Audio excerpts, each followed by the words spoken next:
Colors of Politics, NRI, on RI Free Radio. Just as the rainbow has many colors, there are multiple opinions and views of the way our state government should be run. Let us be to the point and deliver the truth. It is time to break down the colors of politics. Hello, and thank you for listening in on Colors of Politics in RI on rifreeradio.org.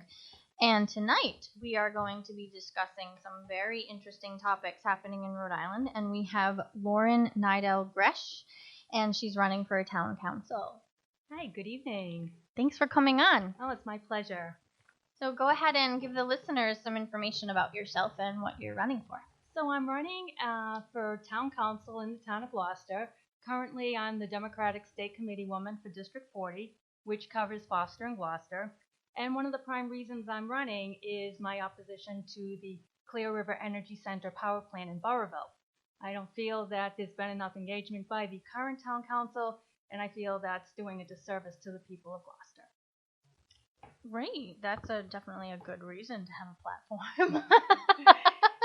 Yeah, and some of the other reasons why I'm running is Gloucester just doesn't kind of get it in a lot of respects. Its website is outdated.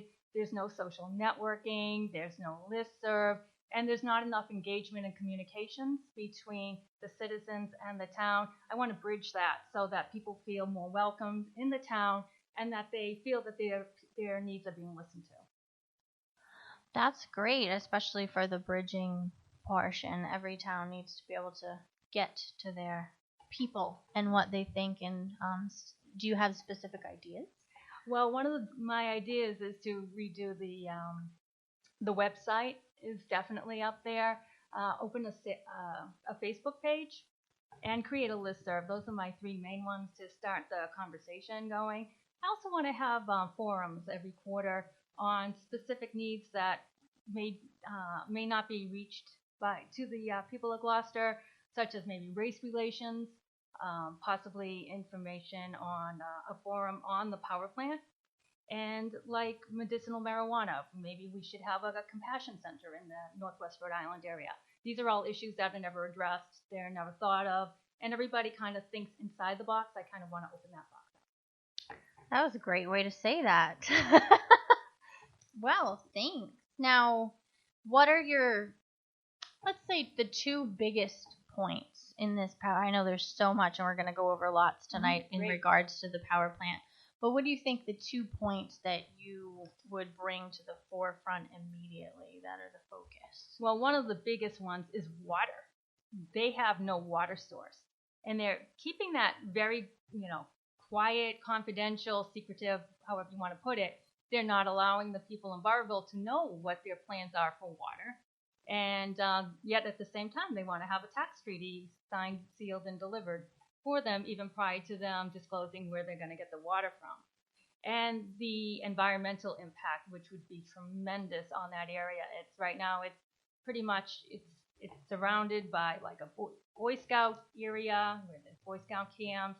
It's near a hospital. It's all green. It's, all open forestry. People can take walks. There's a lot of wildlife there. That would all be decimated.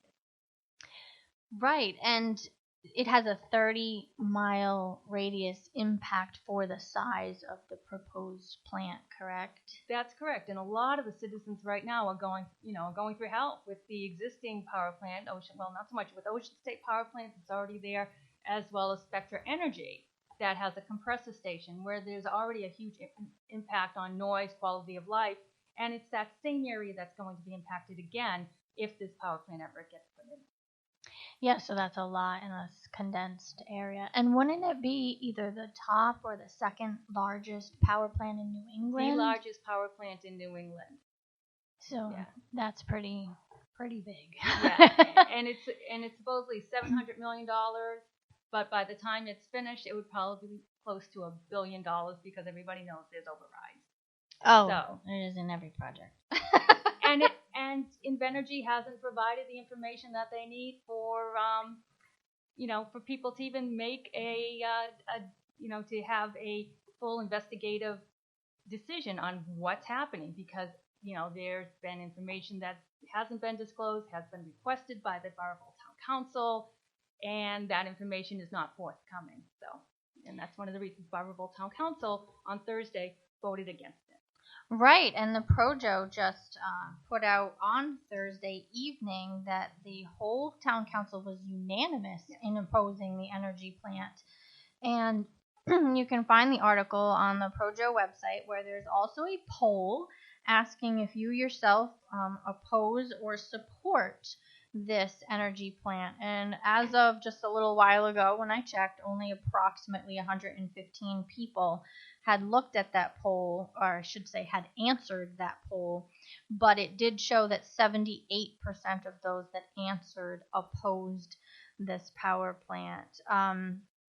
And it's looking at it's a fossil fuel burning power plant in the woodlands off Wallum Lake Road.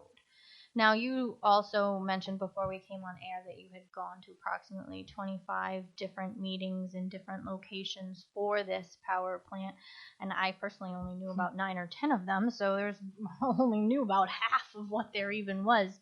So what is your general consensus? What have you gathered from the public and from them in their presentations over all of these meetings? Well, I think I've been to several most of them have been in Barberville.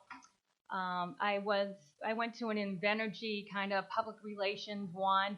I've been to town council meetings. I've been to protest meetings.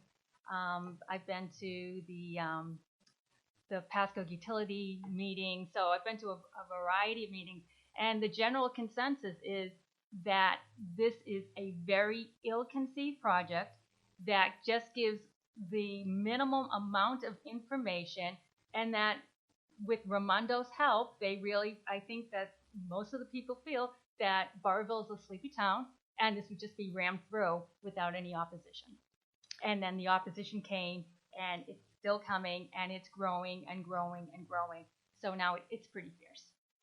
Yes. I personally live in the south end of the state, and I consistently see and hear about things, and I don't even drive into that general area very often. So I know I even see signs down here, the yellow signs, but Absolutely. I'm sure there's a million of them up there, but every now and then I see one down here with the no Northern Rhode Island power plant sign. So the opposition has definitely done a good job at being loud and being fierce in their fight against this. Absolutely.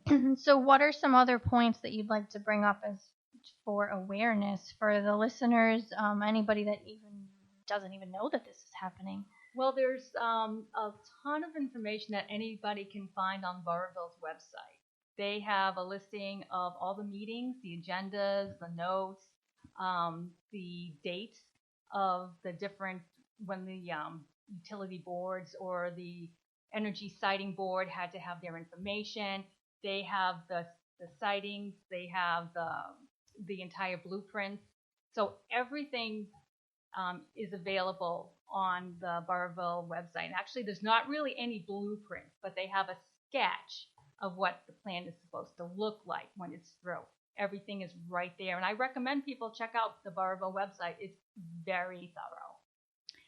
The town website. The Barberville Town website is a great resource for anybody who is looking to get additional information. But one of the big things is the water. And, you know, if it was you or me or any of our neighbors wanting to build a house and they're in a well area, one of the first things you have to have is a water source. Mm-hmm. And they're trying to get all the approvals without even having a water source. And the two sources that have been denied in Barberville was Well 3A, which had contaminants from a previous oil spill with MTBEs. That was denied. And then Harrisville Water Facility Board or Water Board also denied access to their water, saying, hey, this is our water for the public. We're already in a drought situation. What people may not know is this power plant is going to use anywhere between 250,000 gallons of water a day to up to 1 million gallons of water a day. A day. A day. So that's a significant water source that's needed. Right. To And Burrville pretty much put the kibosh on it and said, you're not using any of our water. So now they need to find another water source. They asked for a 30-day extension to find it. In the meantime, people in Burrville have been asking, well, where are you looking? And they refuse to say. So we know that there are certain negotiations underway with different locations, and but nothing has been brought to the attention of Burrville as on a formal basis. And you had mentioned that this seems to be coming forward via Raimondo. Absolutely. The last July, what kind of got me started against the power plant is when she said, if there is ever a silver lining to climate change, it's jobs. And then she said, here's one of these jobs, a $700 million frack gas power plant in this beautiful, pristine, environmentally sound area in Burrville, which is the next town over from me. And that really set me off. So she's basically saying it's okay to have this fracked form of a power plant with needing this enormous amount of water because we're going to have some jobs. Right, and we're supposed to trust the process in the meantime. So that's pretty much her, her way of saying, well, we have to wait until the process has laid itself out. Meanwhile, every single solitary environmental organization in the state has come out against the power plant.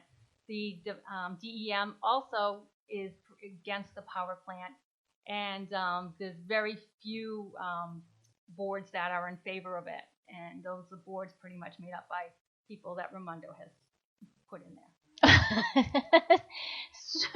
So they're little Raimondo cronies. Yes. That is one way of saying it. Yes. Minions. So, are these the actual organizations, Absolutely. or are they things that were created to conveniently be in support? Yeah, these organizations are rubber stamps almost all the time on any projects that the governor or past governors wanted to push through. So these are organizations that have their deck is stacked, and but the organizations that have come out against it, one of them is Burrville Land Trust, led by Paul Roselli. He's done a lot of learn the facts throughout the state, which has also helped spreading the word about the power plant. And then there's Sierra Club, Eco Rhode Island, Conservation Law.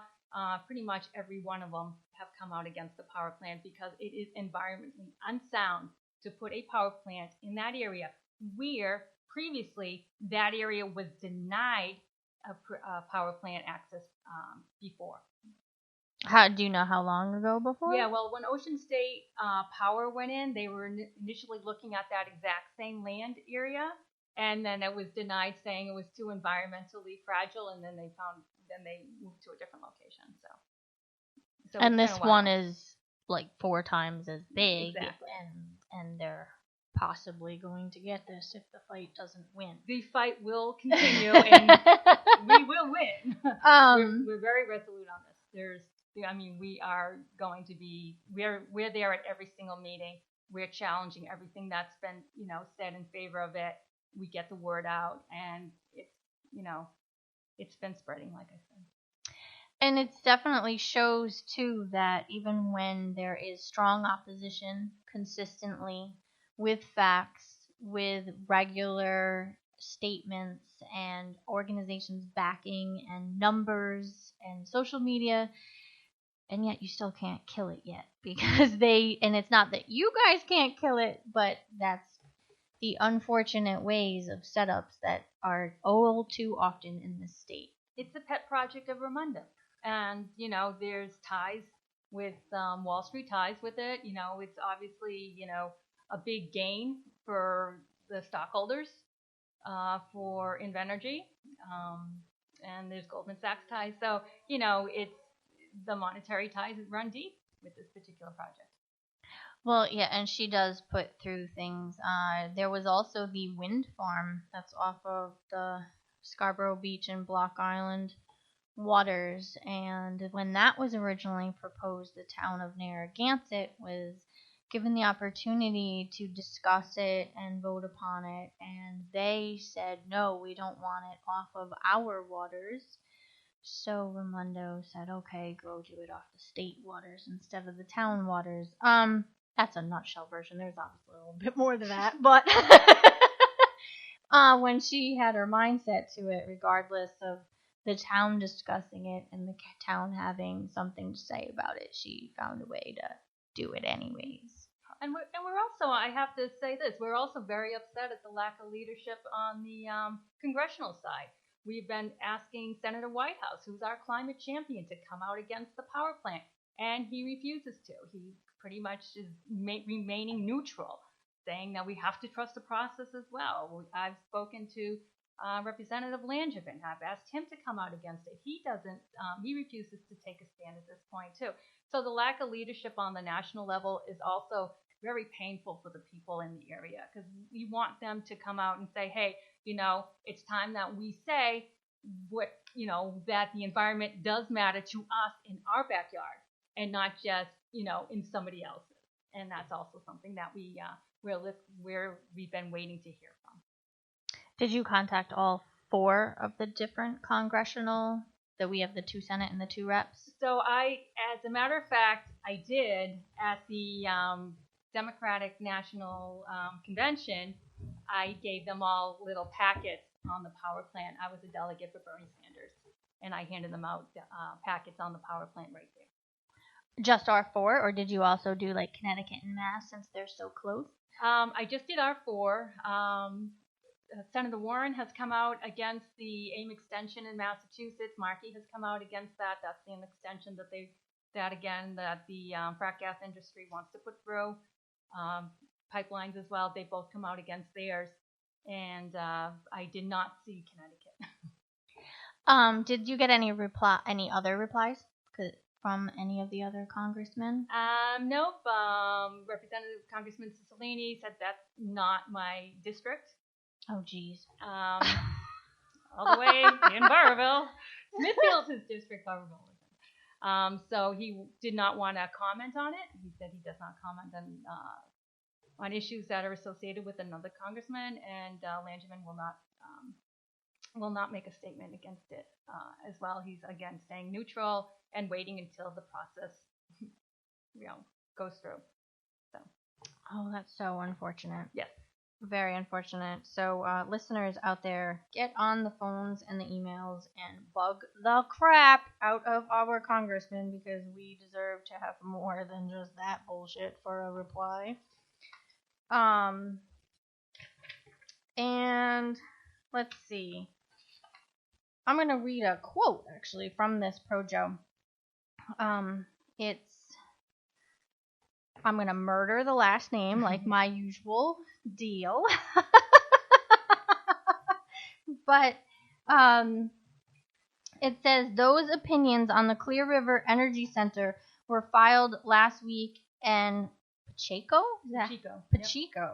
said it was high time for the council to voice its objections to the facility of up to 1,000 megawatts that would primarily burn natural gas. The exact quote, "It has been very hard for this council to remain neutral," he said in an interview in which he described the project as a monstrosity. "I would say the opposition has been growing and festering for the better part of 7 months." So just read that quote because it's basically an exact backing of what you had said a few minutes ago, in the fact that everything is growing. I know I personally have seen some different things over the months and tried to follow along and tried to share information on me personally within my realm of people, but I'm not going to lie, I probably should know more about it than I actually do. And there was a statement also by the governor just a couple of days ago on balancing natural resources with the economy and jobs, and she negated to mention the citizens that are affected by these monstrosity of projects, and I've referred to this as a monstrosity on many occasions. And she referred, it's like people don't even exist when we're talking about balancing the economy and jobs and, destroying 210 acres here, 110 acres for Citizens Bank, that's really not an issue when there's jobs involved and when there's this multinational company or major company that wants to take over this area. Well, then, we've got to follow their requests, or else we're bad to do business with. So we were very upset. We, being the opposition to the power plant, was very, very upset with the way she negated the citizens' uprising against this. Yes, well, she just has a great track record to begin with. She has a track record. So, we're going to shift gears a little bit and talk about the other controversial and huge topic in Rhode Island at the HPV mandate, for short, but basically for anybody out there that doesn't know what we're talking about.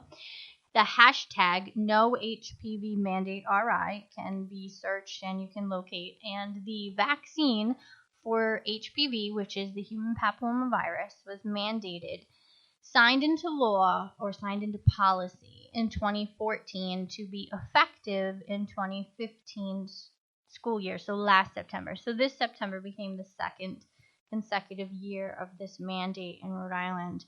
And there has been serious opposition to this also, and the opposition is not directly targeting the vaccine itself, but the mandate and the fact that there needs to be a line and there needs to be a point where we say, no, thank you. You shouldn't be telling us what to do, especially in situations where it doesn't impact that particular environment. So I know you've stated that you also agree with this stance. And so do you have any specific? Yeah, well, I can, from personal experience, my daughter in 2008 was going into her senior year in high school, and it was offered to us to give this to her, and it was one of the first years it was out. It's not the first year. And it came out in 2006, so shortly. Yeah, and I respectfully declined the offer because I am not big on what I feel are vaccines that are not imperative to the health of the child, as well as any vaccine that's not communicative. So I declined, and I will back that up. It should not be mandated. Yes, people should have the option of vaccinating their daughter or son with the vaccine, but there is absolutely no reason for that to be a mandate when kids can't catch it. And they won't get it. If they do get it, it's not until their 20s or 30s.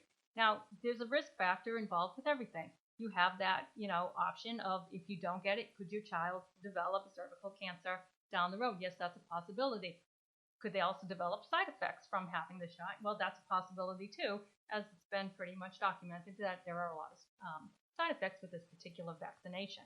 So but it should be up to the parents to make that decision, and not up to the state to force that or mandate that decision onto the parent. Exactly, and that is the main purpose of the fight against the mandate, because with this particular vaccination in Rhode Island being the only state in the nation that mandates it for both boys and girls, Virginia and Washington, D.C. are the only other two locations that mandate it, and they mandate it for girls. And this state is boasting and proud and going to the CDC, or our Department of Health is boasting that they now have an approximate 88% vaccination rate for the first shot,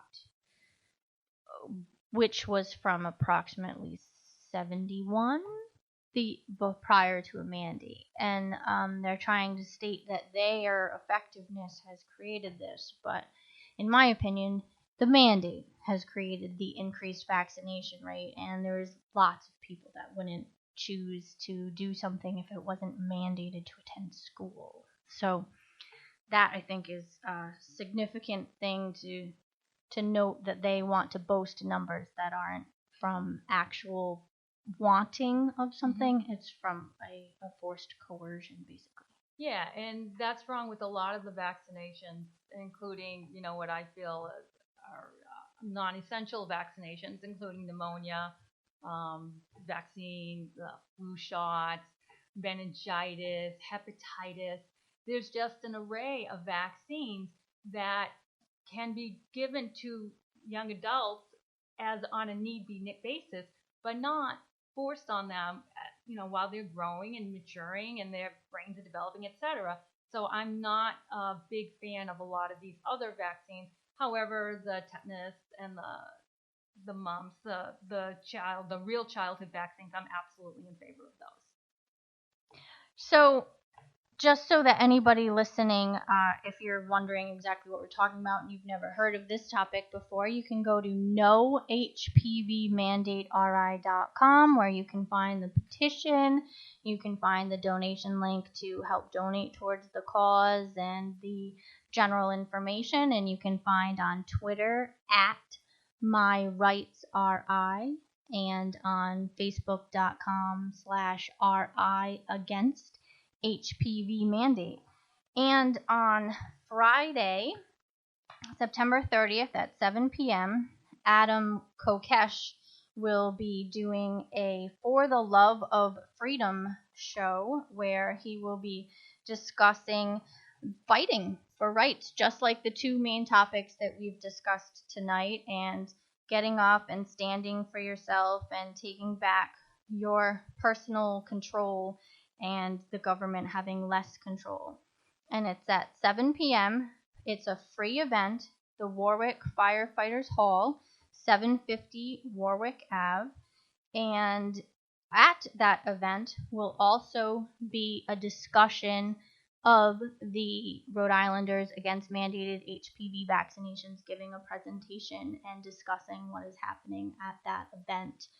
And so I encourage everyone, you should be able to find that Facebook event For the Love of Freedom if you search. And also, there is a page, right? Keep Burrillville Beautiful. Keep Burrillville Beautiful for the plant. And I actually have a Facebook page as well, and Gloucester Citizens Against Invenergy. So that's also available for Gloucester Citizens, where I do a lot of posting of events, as well as articles relating to fracked gas industry, including what's going on in North Dakota, the massive uprising with the Native Americans against that pipeline, and a lot of our heroes that have been arrested over the course of through this power plant, as well as throughout the country. Yeah, because standing up, unfortunately, doesn't mean that people actually respect your rights to do that. So